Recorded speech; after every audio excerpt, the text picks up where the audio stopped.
February 13, 1945, Dresden, Germany. Above the rooftops of the city known as the Florence on the Elbe, a golden statue stands vigil. The statue of kindness, with one arm raised in what appears to be either blessing or accusation, has overlooked this cultural jewel for decades. Tonight, she will bear witness to something beyond comprehension. The city of Dresden breathes peacefully beneath her. For centuries, Dresden has been a sanctuary of art, culture, and architectural magnificence. Its Baroque skyline, punctuated by the domes of the Frauenkirche and the Hofkirche, remains remarkably intact despite nearly 6 years of war. The streets are filled not with soldiers, but with an unusual mix of local citizens and an estimated 200,000 refugees who have fled the advancing Soviet armies from the east. They believe they have found sanctuary here. In the crowded tenements, families share what little they have. In the grand opera houses, musicians still perform, offering moments of beauty amid the darkness of war. Dresden's industrial contribution to the German war effort is minimal compared to other major cities, its factories producing mostly consumer goods, not weapons of war. The city's military significance is negligible, its defenses almost non-existent. The people here, both residents and refugees, allow themselves a fragile hope that perhaps their city will be spared the fate that has befallen so many others across Germany. As dusk settles on this winter evening, the air is cold but clear. The golden statue catches the last rays of sunlight, gleaming brilliantly against the darkening sky.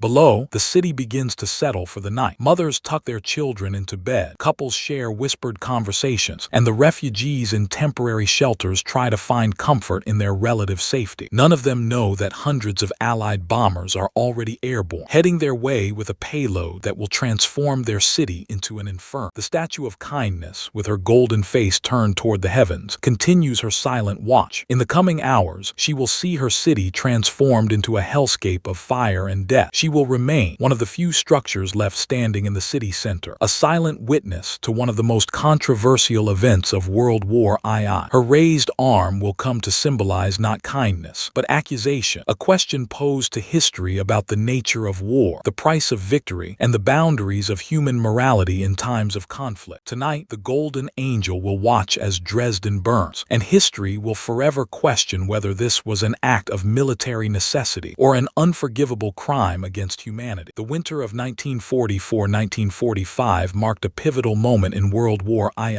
In the West, Allied forces had successfully breached the Siegfried Line and were pushing into German territory. In the East, the Soviet Red Army had launched the Vistula-Oder offensive, advancing hundreds of miles in a matter of weeks. The Third Reich, once seemingly invincible, was now crumbling on all fronts. Yet still, Germany fought on, under the fanatical leadership of Adolf Hitler, who demanded total resistance until the bitter end. In the Allied headquarters, discussions turned increasingly to the final phase of the war. The British Bomber Command, led by Air Chief Marshal Sir Arthur Harris, had been conducting a strategic bombing campaign against German cities for years. The philosophy behind this campaign, known as area bombing, was to destroy not just industrial targets, but also civilian morale. Harris believed that by breaking the spirit of the German people through relentless bombing, he could shorten the war and save Allied lives. The city of Dresden had thus far escaped the worst of this bombing campaign. While other German cities like Hamburg, Berlin, and Cologne had been reduced to rubble, Dresden remained relatively unscathed. This was partly due to its perceived lack of strategic importance. Dresden was not a major industrial center like Essen or Dortmund. It was known primarily for its cultural significance, its magnificent architecture, and its role as a transportation hub in eastern Germany. However, by February 1945, Dresden's strategic value had increased in the eyes of Allied planners. With the Soviet advance from the east, Dresden had become a crucial transportation node for the movement of German troops and supplies. The city's railway marshalling yards were among the largest in Germany, and they were being used to funnel reinforcements to the Eastern Front. Additionally, Dresden was home to several factories that had been converted to war production, including the Zeiss-Eichen Optical Works and various small arms manufacturers. On January 25, 1945, at the Yalta Conference, the Allied leaders, Roosevelt, Churchill, and Stalin, discussed the final coordination of their military efforts. The Soviet Union was bearing the brunt of the fighting against Germany, and Stalin requested increased air support from the Western Allies to disrupt German communications and reinforcements. This request set in motion the planning for what would become the bombing of Dresden. The British Bomber Command, in consultation with the United States Strategic Air Forces, began developing plans for a major raid on Dresden. The official rationale was to destroy the city city's transportation infrastructure and disrupt German military movements. The raid was also intended to demonstrate to the Soviet Union that the Western Allies were providing meaningful support for their ground offensive. Air Chief Marshal Harris, however, had additional motivations. He remained committed to the strategy of area bombing and saw Dresden as an opportunity to deliver a devastating blow to German morale. In a memo dated January 27, 1945, Harris wrote, "I think that the destruction of so large a city would have a significant effect on the Eastern Front and might even bring about a collapse of German resistance before the Allied armies reached the Rhine." The planning for the raid proceeded rapidly. The British would lead with a nighttime attack using Lancaster bombers, dropping high explosive and incendiary bombs to create a firestorm. The Americans would follow with a daytime raid using flying fortress bombers, targeting the railway marshalling yards and any remaining military installations. The coordination between the two air forces was designed to maximize destruction and prevent German firefighters and rescue workers from effectively responding. Meanwhile, in Dresden, life continued with an odd sense of normalcy. The city's cultural institutions, including the famous Semperoper Opera House, still held performances. Art exhibitions continued, and the city's residents took pride in preserving their cultural heritage despite the war. The influx of refugees from the east had created overcrowding and shortages, but there was also a sense of relief at having escaped the front line. Among the refugees was Kurt Vonnegut, an American soldier captured during the Battle of the Bulge. Like other Allied prisoners of war, he had been sent to Dresden and put to work in a slaughterhouse. Vonnegut would later write about his experiences in the novel Slaughterhouse 5, describing Dresden as a beautiful city that seemed untouched by the war. He and his fellow prisoners felt fortunate to be in such a relatively safe location, far from the fighting. The German military leadership in Dresden, led by General Martin Muchman, the Nazi Gauleiter of Saxony, had made little preparation for air raids. The city lacked adequate air raid shelters, and its anti-aircraft defenses were minimal. This complacency stemmed from the belief that Dresden, with its limited military significance and cultural value, would be spared the worst of the Allied bombing campaign. On the evening of February 13, 1945, the residents of Dresden went about their evening routines with little concern. The weather was clear and cold, with temperatures well below freezing. In the sky above, however, the first wave of British Lancaster bombers was approaching, carrying over 800 tons of high explosive bombs and more than 650,000 incendiary devices. The city's golden angel, the Statue of Kindness, continued her silent watch, unaware that she would soon be the sole witness to the transformation of her beloved city into a living hell. At 10:09 p.m., the air raid sirens began to wail. For many residents, this was not an unusual occurrence. Dresden had experienced minor raids before, but this time would be different. This time, the city would face a destruction so complete, so devastating, that it would raise questions about the morality of total war that continue to resonate to this day. The first wave of bombers released their payload over the city center. High explosive bombs blew the roofs off buildings, exposing the wooden structures beneath. Then came the incendiaries, small bombs filled with highly flammable materials that ignited upon impact. Within minutes, fires began to spread throughout the city. The bombing was precise and methodical, creating a pattern of destruction that would soon coalesce into something far more terrifying: a firestorm. A firestorm occurs when multiple fires converge, creating a massive updraft that draws in oxygen from all directions. This phenomenon generates hurricane-force winds and temperatures exceeding 1,800 degrees Fahrenheit, 1,000 degrees Celsius. In Dresden, the conditions were perfect for such a catastrophe. The city's medieval architecture, with its narrow streets and wooden buildings, provided ample fuel for the flames. As the firestorm intensified, it created its own weather system. The rising hot air drew in cooler air from the surrounding areas at tremendous speeds, creating winds strong enough to knock people off their feet and uproot trees. Those caught in the open were either incinerated by the heat or asphyxiated, as the firestorm consumed all available oxygen. In the cellars and basements where many residents had taken shelter, the situation became increasingly desperate. The firestorm above created a vacuum effect, sucking the air out of these spaces. People died not from flames or collapsing buildings, but from suffocation as the oxygen was depleted. Temperatures in these underground shelters rose to unbearable levels, causing many to die from heat stroke before the fires even reached them. The golden statue of kindness, made of metal, withstood the initial heat. As the firestorm raged around her, she remained standing, her arm raised in an eternal gesture that now seemed less like kindness and more like accusation. She watched as the city below her was transformed into a hellscape of fire and death, death, as thousands of lives were extinguished in a matter of hours. The first wave of bombing ended around 10:30 p.m., but the destruction was just beginning. The fires continued to spread, merging and growing in intensity. By the time the second wave of British bombers arrived at 1:22 a.m. on February 14, the city was already a massive inferno. The second wave dropped another 1,800 tons of high explosive and incendiary bombs, exacerbating the firestorm and extending its reach. Throughout the night, the residents of Dresden faced unimaginable horrors. Families were separated in the chaos, with parents desperately searching for children in the burning streets. Those who tried to flee found their paths blocked by walls of fire and collapsing buildings. The heat was so intense that it melted glass and asphalt, turning streets into rivers of molten material. In the morning light of February 14, the full extent of the devastation became visible. The city center, once a showcase of Baroque architecture, was now a smoldering ruin. The famous Frauenkirche, with its distinctive dome, had collapsed. The Semperoper was gutted by fire. Streets that had been lined with beautiful buildings were now filled with rubble and corpses. But the bombing was not over. At 12:17 p.m. on February 14, a third wave of bombers, this time American B-17 flying fortresses, arrived over the city. Their primary targets were the railway marshalling yards in the Friedrichstadt district, but the smoke and confusion made precise bombing difficult. Many bombs fell on already devastated areas, while others hit targets of questionable military significance. The final wave of bombing occurred on February 15, with more than 400 American B-17s targeting Dresden's railway facilities again. By the time the bombing ended, Dresden had been subjected to one of the most concentrated aerial attacks in history. Over 1,200 bombers had dropped more than 3,900 tons of high explosive bombs and incendiary devices on the city. The immediate aftermath was a scene of unimaginable horror. The firestorm had raged for over 24 hours, consuming everything in its path. Bodies littered the streets, many burned beyond recognition. Survivors emerged from shelters and cellars to find a world utterly transformed. The city they had known was gone, replaced by a landscape of ash and ruin. Among the survivors was Kurt Vonnegut, who emerged from the slaughterhouse where he had been held to witness the destruction. He would later write, "Every day we walked into the city and dug into basements and shelters to get the bodies out, when a building would simply explode as the heat reached its cellar full of oxygen. We brought the bodies out. They were in various states of decomposition. They were roasted. They were burned. They were bloated." The golden statue of kindness still stood, watching over the ruin. Her presence was a stark contrast to the destruction around her, a symbol of resilience amid utter devastation. Yet her raised arm seemed to ask a question that would haunt the survivors and the world for decades to come. Why? Why was this city, this cultural jewel with limited military significance, subjected to such total destruction? Why were so many civilians killed when the war was clearly nearing its end? These questions would not be easily answered. In the coming days, weeks, and years, the bombing of Dresden would become one of the most controversial events of World War II. It would be called a war crime by some, a military necessity by others. But for the survivors who walked through the ruins of their city on that February day in 1945, there was only the overwhelming reality of loss and the haunting presence of the golden angel, bearing witness to their suffering. The ashes of innocence. The morning of February 15, 1945, dawned over a city that had ceased to exist in any meaningful sense. Dresden, once the Florence of the Elbe, was now a landscape of ash and ruin. The air was thick with the smell of burned flesh and smoldering debris, a sickening sweet odor that would linger for weeks. Temperatures that had dropped below freezing in the days before the bombing now felt unseasonably warm, heated by the still smoldering fires beneath the rubble. Survivors emerged from cellars, bunkers, and makeshift shelters like ghosts from another world, their faces blackened with soot, their clothes torn and sinned. They wandered through streets they no longer recognized. Many were in a state of shock, their minds unable to process the scale of the destruction. Some carried the few possessions they had managed to save. Others carried nothing but their grief. In the Neustadt district, which had been less heavily damaged than the Altstadt Old Town, residents began to organize rescue efforts. With no official direction, most city officials had either perished or fled. Ordinary citizens took charge. They formed human chains to clear rubble, searched for survivors in collapsed buildings, and tended to the wounded and dying. The lack of adequate medical facilities and supplies made their efforts nearly impossible, but they persisted, driven by a desperate need to do something, anything, in the face of overwhelming tragedy. The city's hospitals had been either destroyed or overwhelmed. The Hygiene Museum at Dresden's Kulturpalast, which had survived the bombing relatively intact, was converted into a makeshift hospital, and more. Bodies were laid out in rows, covered with sheets or whatever cloth could be found. Medical students and retired doctors worked tirelessly to treat the injured, often without anesthesia or proper equipment. Amputations were performed with kitchen knives and saws, and infections spread rapidly through the weakened population. Among the survivors was a young woman named Anna, a 24-year-old art student who had been living with her parents in an apartment near the Frankirch. When the air raid sirens began on the evening of February 13, her family had taken refuge in the cellar of their building, as they had done during previous minor raids. But this time was different. Anna later recalled, "The noise was like nothing I had ever heard. It wasn't just the explosions, it was the sound of the world ending. The walls shook, dust fell from the ceiling, and we could feel the heat even in the cellar. When we finally emerged, there was nothing left. Our building was gone, the street was gone, everything was gone. My parents didn't survive. I was alone in a city I no longer recognized." Anna's story was not unique. Thousands of Dresdeners had lost family members, homes, and entire communities in the bombing. The psychological trauma was as devastating as the physical destruction. Many survivors wandered aimlessly through the ruins, calling out names that would never be answered. Others sat motionless for hours, staring at the smoldering remains of what had once been their homes. The scale of the death toll was almost incomprehensible. Bodies were everywhere, on streets, in cellars, buried beneath rubble. In the intense heat of the firestorm, many victims had been reduced to ash, leaving no trace of their existence. Others were burned beyond recognition, making identification impossible. The lack of water and electricity made the task of recovering and burying the dead nearly impossible. In the days following the bombing, the authorities ordered that bodies be buried in mass graves to prevent the spread of disease. The Altmark, Dresden's historic market square, became one of the largest of these graves. Thousands of bodies were laid to rest there, with only simple wooden markers to indicate their presence. The smell of decay hung over the city, a constant reminder of the scale of the tragedy. Kurt Vonnegut and his fellow American prisoners of war were put to work in the recovery efforts. Their task was to clear bodies from the cellars and shelters of the city. Vonnegut later described the experience in Slaughterhouse 5. "There were too many corpses to bury, so instead the Germans sent in troops with flamethrowers. They burned the bodies to ashes in the streets. It was a terrible, terrible thing to see." The golden statue of kindness still stood atop the Rathaus City Hall, overlooking the devastation. Her presence was a paradox. She had survived when so much else had been destroyed, yet she seemed to bear witness to the horror below. Her raised arm, once a symbol of compassion, now appeared to be pointing an accusatory finger at the perpetrators of this destruction. As news of the bombing spread, reactions varied widely. In Germany, the Nazi propaganda machine seized on the event as evidence of Allied barbarity. Joseph Goebbels, the Reich Minister of Propaganda, quickly issued statements claiming that 200,000 people had been killed in the bombing, a figure that was later proven to be exaggerated, but which served its purpose of galvanizing German resistance. The bombing of Dresden became a powerful propaganda tool for the Nazis, who used it to portray themselves as victims of Allied terror. In Allied countries, the initial response was one of satisfaction. The bombing was reported as a successful attack on a key military and communications center, contributing to the advance of Soviet forces and the eventual defeat of Germany. British and American newspapers celebrated the raid as a demonstration of Allied air power and a blow against the Nazi war machine. But there were dissenting voices. Even as the war continued, some began to question the necessity and morality of the Dresden bombing. In the British Parliament, Richard Stokes, a Labour MP, asked whether the bombing was justified, particularly given the city's cultural significance and the large number of refugees present. The question was dismissed by the government, which maintained that Dresden was a legitimate military target. The debate over Dresden would continue long after the war ended. Was it a necessary military action that shortened the war and saved lives? Or was it an act of terror, a war crime that targeted civilians unnecessarily? The answers depend on one's perspective, but the questions themselves reveal the complex moral landscape of total war. For the survivors in Dresden, these abstract debates were meaningless. They were faced with the immediate, overwhelming task of survival. With no food, water, or shelter, they struggled to stay alive in a city that had become a wasteland. The winter of 1945 was one of the coldest on record, and without heat or proper clothing, many survivors succumbed to exposure and disease. The city's infrastructure had been completely destroyed. Roads were impassable, bridges were collapsed, and the railway system was in ruins. Communication with the outside world was nearly impossible. Dresden was effectively cut off from the rest of Germany, left to fend for itself in in the immediate aftermath of the bombing. In the weeks that followed, the Soviet Red Army advanced on Dresden. On May 8, 1945, Germany surrendered unconditionally, ending World War II in Europe. For Dresden, the end of the war brought little immediate relief. The city remained under Soviet occupation, and the process of rebuilding would be slow and arduous. The psychological impact of the bombing on the survivors was profound and lasting. Many suffered from what would now be recognized as post-traumatic stress disorder, PTSD, experiencing nightmares, flashbacks, and anxiety for years after the event. The loss of family, friends, and community created a void that could never be filled. For many, the bombing of Dresden remained the defining trauma of their lives. Anna, the art student, eventually left Dresden, unable to bear living in the ruins of her former home. She moved to West Germany, where she rebuilt her life but never forgot the horrors of February 1945. "I lost everything that night," she said in an interview decades later. "My family, my home, my city, my faith in humanity. But I survived, and in surviving, I have a responsibility to bear witness, to ensure that what happened in Dresden is never forgotten." The bombing of Dresden raises profound questions about the nature of war, the morality of total war, and the price of victory. In the final months of World War II, as the defeat of Germany became inevitable, was the destruction of a cultural center filled with refugees necessary? Did it serve a legitimate military purpose, or was it an act of vengeance, a demonstration of power that served no strategic goal? For the people of Dresden, these questions are not abstract philosophical debates, but lived reality. They are the questions that arise when one walks through the rebuilt streets of the city, passing new buildings alongside restored historic landmarks. They are the questions that linger in the air of the Frauenkirche, which was painstakingly reconstructed after German reunification and completed in 2005. They are the questions embodied by the golden statue of kindness, which still stands watch over the city, her arm raised in eternal witness to the tragedy of February 1945. The controversy of history. The end of World War II did not bring closure to the debate over the bombing of Dresden. Instead, as the years passed, the controversy only intensified, becoming one of the most disputed events of the entire conflict. The debate has been fueled by conflicting narratives, political agendas, and the inherent difficulty of assigning moral judgment to acts committed in the context of total war. In the immediate aftermath of the war, the bombing of Dresden received little attention. The world was preoccupied with the Nuremberg trials, the revelation of the Holocaust, and the beginning of the Cold War. Dresden was simply one of many German cities that had been destroyed by Allied bombing, and its fate seemed no more or less significant than that of Hamburg, Berlin, or Cologne. This began to change in the 1950s and 1960s as the Cold War created new political realities. In East Germany, the communist government seized on the bombing of Dresden as a symbol of Western imperialism and capitalist aggression. Memorials were erected, commemorative ceremonies were held, and the event was incorporated into the official narrative of anti-fascism and anti-capitalism. The number of casualties was inflated to 200,000 or more, and the bombing was portrayed as an unprovoked act of terror against a defenseless civilian population. In West Germany, the memory of Dresden was more complicated. The country was coming to terms with its own role in the war and the Holocaust, and there was a reluctance to portray Germans as victims. However, as the generation that had experienced the war began to fade, there was a growing interest in the suffering of German civilians during the conflict. Books, articles, and documentaries began to explore the bombing of Dresden, often framing it as a tragedy that transcended politics. The publication of Kurt Vonnegut's Slaughterhouse-Five in 1969 brought the bombing of Dresden to a wider international audience. Vonnegut's novel, based on his experiences as a prisoner of war in Dresden, portrayed the bombing as a senseless act of violence that highlighted the absurdity and cruelty of war. The book became a bestseller and a staple of anti-war literature, introducing generations of readers to the story of Dresden. In the 1970s and 1980s, the debate over Dresden became increasingly politicized. On the far right, neo-Nazi groups and Holocaust deniers began to use the bombing as a way to relativize German crimes during the war, creating a false equivalence between the Holocaust and the bombing of German cities. This narrative was particularly prominent in the works of British historian David Irving, whose book, The Destruction of Dresden, 1963, claimed that the bombing was a war crime and that the death toll was as high as 250,000. Irving's claims were later discredited by more serious historians, who pointed out his selective use of sources and manipulation of data. However, his influence on popular perceptions of Dresden was significant, and his inflated casualty figures continued continue to be cited by those who seek to portray the bombing as a war crime of historic proportion. Mainstream historians have generally taken a more nuanced approach. The most authoritative study of the bombing, Dresden, Tuesday, February 13, 1945, by Frederick Taylor, 2004, concluded that while the bombing was certainly a tragedy, it was not a war crime. Taylor argued that Dresden had legitimate military significance as a transportation hub, and that the bombing was consistent with the Allied strategy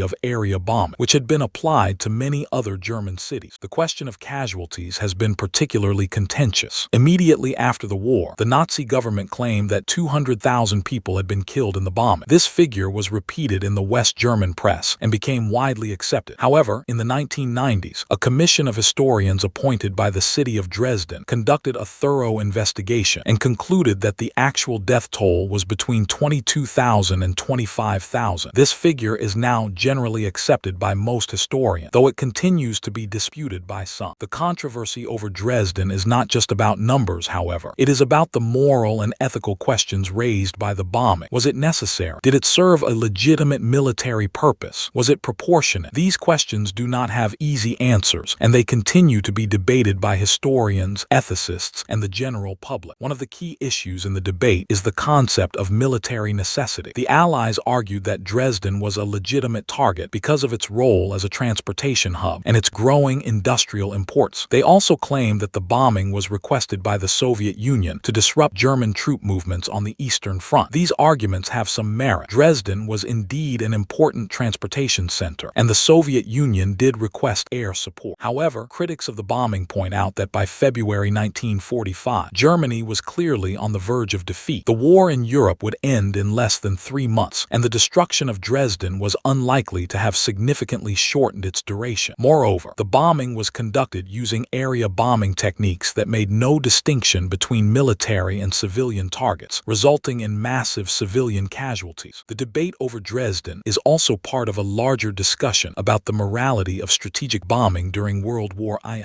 The bombing of civilian populations had been practiced by both sides throughout the war, from the German bombing of Warsaw in 1939 to the Allied bombing of Hamburg in 1943 and the firebombing of Tokyo in 1945. The atomic bombings of Hiroshima and Nagasaki in August 1945 raised similar questions about the boundaries of legitimate warfare. In the context of these events, the bombing of Dresden was neither unique nor exceptional. It was one of many instances in which civilian populations were targeted in the name of military necessity. What sets Dresden apart, however, is its cultural significance and the timing of the bombing. So close to the end of the war, when Germany's defeat was all but certain, the golden statue of kindness has become a powerful symbol in this debate. For some, she represents the resilience of the human spirit in the face of destruction. For others, she is a reminder of the cost of war and the need for restraint even in times of conflict. Her image has been used in documentaries, books, and articles about the bombing, often as a visual shorthand for the tragedy of Dresden. In 1990, following the reunification of Germany, Dresden began to reclaim its history. The city government established a commission of historians to investigate the bombing and determine the actual death toll. The commission's report, published in 2010, confirmed that between 22,000 and 25,000 people had been killed, a figure significantly lower than previous estimates, but still representing a massive loss of life. The reconstruction of Dresden has also been a significant part of the city's post-war history. The most notable example is the Frauenkirche, which was reduced to rubble during the bombing and remained a ruin throughout the communist era. After reunification, a decision was made to rebuild the church using original plans and materials where possible. The reconstruction was completed in 2005, and the Frauenkirche once again dominates the city's skyline. The rebuilding of the Frauenkirche was not just an architectural project, it was a symbolic act of reconciliation. The church was funded by donations from around the world, including significant contributions from the United Kingdom and the United States. The new church includes a cross crafted by a British goldsmith whose father had been a pilot in the bombing of Dresden. This act of reconciliation stands in stark contrast to the destruction of 1945 and offers a hopeful counterpoint to the tragedy. Today, Dresden is a vibrant city that has successfully balanced its historical heritage with modern development. The city center, once a wasteland of rubble, is now a UNESCO World Heritage Site, attracting tourists from around the world. Yet the memory of the bombing remains an integral part of the city's identity. Each Each year on February 13, the anniversary of the bombing, Dresden holds a commemorative ceremony. The event is attended by city officials, survivors, and dignitaries from around the world. It is a solemn occasion that remembers the victims of the bombing while also reflecting on the broader lessons of war and peace. The golden statue of kindness continues her vigil over the city, a silent witness to both destruction and rebirth. Her presence serves as a reminder of the fragility of human civilization and the importance of memory. In a world where conflicts continue to rage and civilians continue to suffer, the story of Dresden remains as relevant as ever. The controversy over the bombing of Dresden will likely never be fully resolved. It touches on fundamental questions about the nature of war, the morality of violence, and the price of victory. These questions do not have easy answers, but they are worth asking. In the words of Kurt Vonnegut, "I have been a witness to the firebombing of Dresden, and I have told the truth about it. And that truth is that war is hell, and that the only way to win is not to play." The reckoning, the aftermath of World War II, saw the world grappling with unprecedented destruction and the revelation of unimaginable atrocities. As the dust settled over Europe, the international community faced the daunting task of seeking justice for war crimes while also rebuilding a shattered continent. In this context, the bombing of Dresden presented a complex moral and legal challenge. The Nuremberg trials, which began in November 1945, established the principle that individuals could be held criminally responsible for war crimes, crimes against peace, and crimes against humanity. The trials prosecuted leading Nazi officials for their roles in planning and executing aggressive war, as well as for atrocities committed against civilian population. However, the trials did not address the actions of the Allied powers, including the strategic bombing campaign against German cities. This omission was not accidental. The Allies, particularly the United States and the United Kingdom, had conducted a bombing campaign that deliberately targeted civilian populations. The rationale for this campaign was that it would shorten the war by destroying German industrial capacity and undermining civilian morale. While this strategy may have had military justification, it also resulted in the deaths of hundreds of thousands of civilians. The bombing of Dresden was part of this broader campaign, but it stood out due to its timing and the scale of destruction. By February 1945, Germany's defeat was all but certain, and the military necessity of bombing a city filled with refugees was questionable. Yet no one was ever held accountable for the decision to bomb Dresden or for the civilian deaths that resulted. This lack of accountability has fueled the controversy over Dresden for decades. Critics argue that if the Nuremberg trials had established universal principles of justice, those principles should apply to all parties, not just the defeated Axis powers. The failure to hold Allied leaders accountable for civilian deaths, they argue, undermined the moral authority of the trials and created a double standard in international law. Proponents of the bombing, on the other hand, argue that the context of total war changes the moral calculus. They point out that Germany had initiated the war and had conducted its own bombing campaigns against civilian populations, from Warsaw to London to Coventry. In this view, the bombing of Dresden was a legitimate act of war that contributed to the defeat of Nazi Germany and the liberation of Europe. The debate over Dresden is further complicated by the passage of time. As the generation that experienced the war firsthand fades away, the memory of the bombing has become increasingly abstract. For younger generations, Dresden is not a lived experience but a historical event, often filtered through literature, film, and political discourse. This abstraction has allowed Dresden to be appropriated for various political purposes. On the far right, the bombing has been used to relativize German crimes during the war, creating a false equivalence between the Holocaust and the bombing of German cities. On the far left, it has been cited as an example of Western imperialism and capitalist aggression. These political appropriations have often overshadowed the historical reality of the bombing and the human suffering it caused. The golden statue of kindness has been a central figure in these debates. For some, she represents the innocence of German civilians who were caught in the crossfire of a war they did not choose. For others, she symbolizes the need for reconciliation and the possibility of renewal in the aftermath of destruction. Her image has been used in documentaries, books, and articles about the bombing, often as a visual shorthand for the complexity of the event. In recent years, there has been a growing movement to view the bombing of Dresden not as an isolated event, but as part of a broader history of violence against civilians in wartime. This perspective places Dresden alongside other tragedies, from the firebombing of Tokyo to the atomic bombings of Hiroshima and Nagasaki to the more recent destruction of cities like Aleppo and Mariupol. This comparative approach highlights the enduring relevance of Dresden Dresden in a world where civilians continue to bear the brunt of armed conflict. According to the United Nations, over 90% of casualties in modern wars are civilians, a stark reminder that the lessons of Dresden have yet to be fully learned. The reconstruction of Dresden offers a counterpoint to this narrative of destruction. The city has been rebuilt with remarkable attention to historical detail, with destroyed landmarks like the Frauenkirche restored to their former glory. This reconstruction has not been an attempt to erase the memory of the bombing, but rather to reclaim the city's cultural heritage and identity. The rebuilt Frauenkirche, in particular, has become a symbol of reconciliation. The church includes a cross crafted by a British goldsmith whose father had been a pilot in the bombing of Dresden. This act of reconciliation stands in stark contrast to the destruction of 1945 and offers a hopeful counterpoint to the tragedy. Today, Dresden is a vibrant city that has successfully balanced its historical heritage with modern development. The city center, once a wasteland of rubble, is now a UNESCO World Heritage Site, attracting tourists from around the world. Yet the memory of the bombing remains an integral part of the city's identity. Each year on February 13, the anniversary of the bombing, Dresden holds a commemorative ceremony. The event is attended by city officials, survivors, and dignitaries from around the world. It is a solemn occasion that remembers the victims of the bombing while also reflecting on the broader lessons of war and peace. The golden statue of kindness continues her vigil over the city, a silent witness to both destruction and rebirth. Her presence serves as a reminder of the fragility of human civilization and the importance of memory. In a world where conflicts continue to rage and civilians continue to suffer, the story of Dresden remains as relevant as ever. The controversy over the bombing of Dresden will likely never be fully resolved. It touches on fundamental questions about the nature of war, the morality of violence, and the price of victory. These questions do not have easy answers, but they are worth asking. In the words of Kurt Vonnegut, "I have been a witness to the firebombing of Dresden, and I have told the truth about it. And that truth is that war is hell, and that the only way to win is not to play." As we reflect on the bombing of Dresden and its legacy, we are forced to confront uncomfortable truths about the nature of war and the capacity for violence that exists within all societies. The golden statue of kindness, with her arm raised in eternal witness, reminds us of the human cost of conflict and the imperative to seek peace. In the final analysis, the story of Dresden is not just about a single bombing raid or a single city. It is about the universal human experience of war and its aftermath, about the capacity for both destruction and renewal, and about the enduring quest for justice and reconciliation in a world torn by conflict. The Golden Angel continues her watch, not just over Dresden, but over all of humanity, challenging us to learn from the past and to build a more peaceful future. Section Conclusion Epilogue. The Weight of Memory. The bombing of Dresden remains one of the most controversial events of World War II, a moment where the lines between military necessity and moral culpability blur into obscurity. As we stand nearly 8 decades removed from that February night in 1945, the golden statue of kindness continues her silent vigil, not merely over a rebuilt city, but over our collective conscience. The story of Dresden forces us to confront uncomfortable questions about the nature of total war and the price of victory. In our pursuit of defeating evil, do we risk becoming monstrous ourselves? When does strategic necessity cross the line into atrocity? These are not merely academic questions, but urgent moral challenges that resonate in our contemporary world, where civilians continue to bear the brunt of armed conflicts across the globe. The reconstruction of Dresden, particularly the painstaking restoration of the Frauenkirche, offers a powerful counter-narrative to destruction. It speaks to humanity's capacity for renewal and reconciliation. The inclusion of a cross crafted by the son of a British pilot who participated in the bombing symbolizes the possibility of healing even the deepest wounds. This act of reconciliation suggests that while we cannot undo the past, we can choose how to remember it and what lessons to draw from. As we reflect on the bombing of Dresden, we are reminded that history is not merely a collection of facts, but a living memory that shapes our present and future. The golden statue of kindness, with her arm raised in eternal witness, calls us to remember not just the statistics of war, but the human lives behind those numbers, the dreams unfulfilled, the families torn apart, the potential lost. In the final analysis, the story of Dresden is not just about a single bombing raid or a single city. It is about the universal human experience of war and its aftermath, about the capacity for both destruction and renewal, and about the enduring quest for justice and reconciliation in a world torn by conflict. The Golden Angel continues her watch, not just over Dresden, but over all of humanity, challenging us to learn from the past and to build a more peaceful future. The end story.